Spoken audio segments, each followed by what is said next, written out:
Hello kids, welcome back to another session.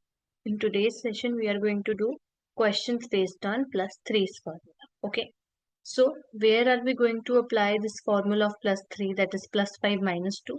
Wherever we are going to get stuck in doing plus 3. Okay, we'll see that how to do that. First of all, we are going to solve the B row in the class. A row will be your homework. Okay, let's start with the B row. First, plus 1, then plus 3. Now, again plus 3. Now, can we see beads to add 3? No, right? We don't have enough beads. So, formula of plus 3, it's written here plus 5 minus 2. That means wherever we'll get stuck in adding 3, we'll apply its formula, which is plus 5 minus 2 done.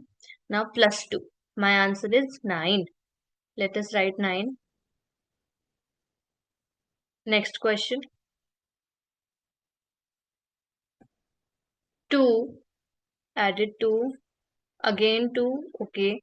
Now plus 3. Do I have enough beads for plus 3? No. So formula of plus 3, again plus 5 minus 2. 5 is the god, 2 is the friend. So we do plus god minus friend, okay.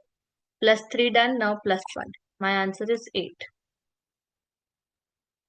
Okay. Next, plus 4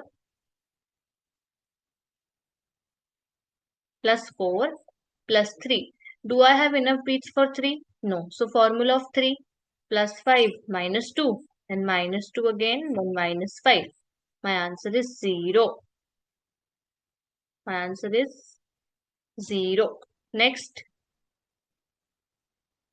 2, again 2, 3.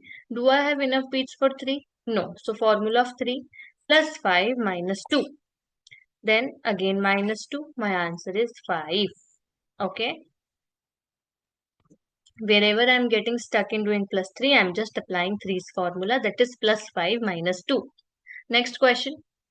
2 added 2. Now 3. I don't have beads for 3. Again its formula plus 5 minus 2. Then plus 3. For the other 3 I have beads, so I'll add it directly. Then minus 2. My answer is 6. Okay.